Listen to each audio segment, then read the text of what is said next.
Day 4 of the journal. Raining. Hopefully this sounds okay. So, instead of continuing to talk about my personal history today, I'll save a little bit of that for tomorrow, I guess. I'm going to talk a little bit about an interesting conversation I had yesterday, but first I want to add, too, that earlier as I was recapping the story that there yesterday, which was about how, I grew up very inhibited, and I think, I don't know if I hammered the point of why I thought that was important. So let me just nail that one, I guess. When you're living your life, I guess, in an inhibited way, so it could manifest as being, say, socially awkward, and it can lead to things like you don't, well, I guess that's kind of it. It can manifest socially. But I think the other way that being inhibited frequently kind of impacts you is you're kind of, you're not just freely acting around other people, you're also kind of not freely acting around yourself either. It's not like you're lying to yourself, but it makes it harder for you to, I guess, understand who you are. And I think there's a correlation there. Is that growing up inhibited, when I became an adult, I had to kind of, well, at least became especially high school, college age, I had to start really, teach myself how to be more socially limber. And just angle a little bit.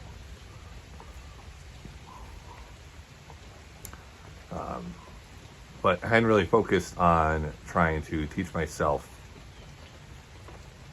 more about myself, I guess. For example, I always had a firm divide between things that I thought were for school or work and things that I like to do. So when I got to, for example, in my late 20s, I got my MBA. And I got to do projects because I was used to doing more math engineering stuff earlier in my life. And when I was doing projects, I could pick projects by talking about, say, professional athletes. And it felt like I was cheating. It didn't feel like I was just like, oh, these are the types of projects I should do because I was a big sports guy. It felt like I was just cheating. It didn't feel so authentic, felt like cheating in some ways. So that's, I think, how the being inhibited kind of impacted me. So that's part of what I'm trying to unwrap. But the interesting conversation that I had yesterday. So I talked with a former boss of mine that we still at the same company. I talk with him from time to time. I guess I consider him a bit of a mentor. And I'll also say that being able to talk these situations through people, I think it helps quite a bit. It helps sorting your own thoughts out, though, too, because then also those conversations can become more effective. But he's probably about 48, I'm going to guess. And I mentioned that I'd been kind of midlife crisising kind of hard. And I mentioned things like, wanting to make, feeling compelled to try and have a side hustle so I could make more money. And he's like, oh yeah, you got to sort of make money while you sleep kind of a thing. He'd kind of lived through a similar crisis, I guess. But he felt that his had kind of resolved. And the conclusion he kind of came to, because he didn't go off and quit his job and start a business and become wealthy or something because he had an urge for money. He also, I should say, he had a kid in his 20s, when he was in his 20s, so did I. I mean, he had a kid when he was 21. So he kind of, I think, had his midlife crisis maybe a little bit earlier. But he said that the resolution he kind of got to was that he, instead of wondering what he was the best in the world at, what something something especially he brings to the table. He decided he eventually was comfortable with the idea that he was the best in the world at being himself, I guess. Which, it sounds, I'll put it this way.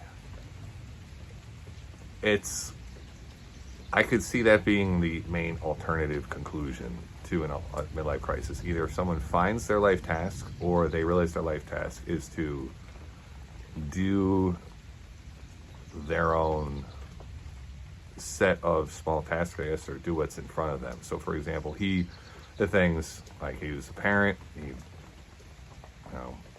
worked at my company, he's been there like 20-something years. He's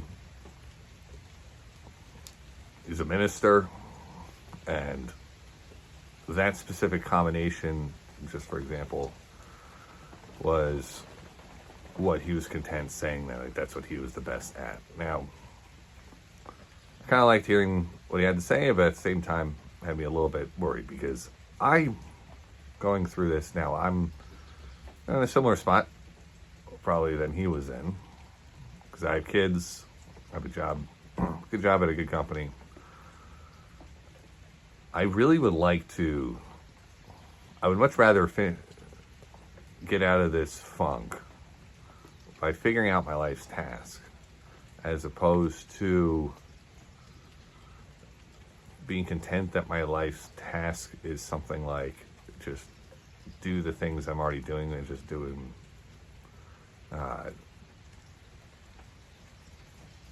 in a more appreciative, more focused way, because I would rather figure out the life's task right now. It would, not that it would feel like a bit of a failure to say, oh, that life's task was in front of me all along.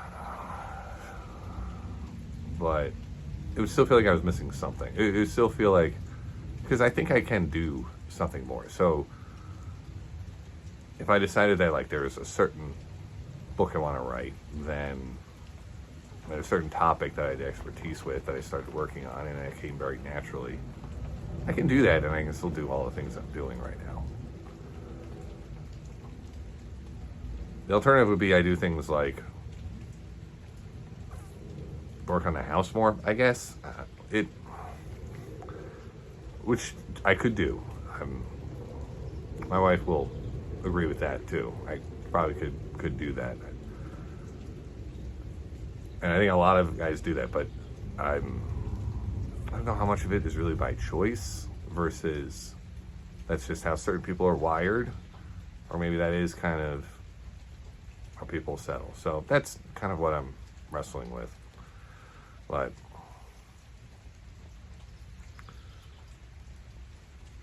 yeah. All right. Well, if I wrap it up here, it'll be one of the shorter ones. But that's all right, because I'll tease, I guess, some other things I was thinking about, some things I was considering thinking about today. I was thinking about spending some more time talking about how I ended up with such a great family, and then how I ended up with a great job without having figured out what my purpose is, so to speak. Because also I really, I know people are also watching this that don't have things like that and are likely to see that and think like, hey, but look at this guy. And don't feel any sympathy for him. And I don't necessarily want sympathy, but I think there's something to be said for no matter how good you have it, if you don't have your life's task in order, that is a legitimate problem. It's one that I am happy I have. I would much rather have that problem than one of wanting to have a family and not having it. I'll be totally honest with that. But it's still a bit of it's still a problem to have this mentally. Yeah, as I'm protecting myself from the rain with a gazebo. I bought this wasn't, we didn't build a gazebo. I bought a house that already had a gazebo. did buy a house though, so I'm not hiding the fact that I have it good, but that's part of why this makes it interesting, because I think there are some people that have things good that still are very unsatisfied. So so I think by telling the stories about how I got what I have, maybe it will help illuminate that a little bit. Anyway, day 4 in the books. Probably wanted to do these in the rain too. I don't know how good that would be for the. I don't know how good that would be for the audio. So we'll do it again tomorrow.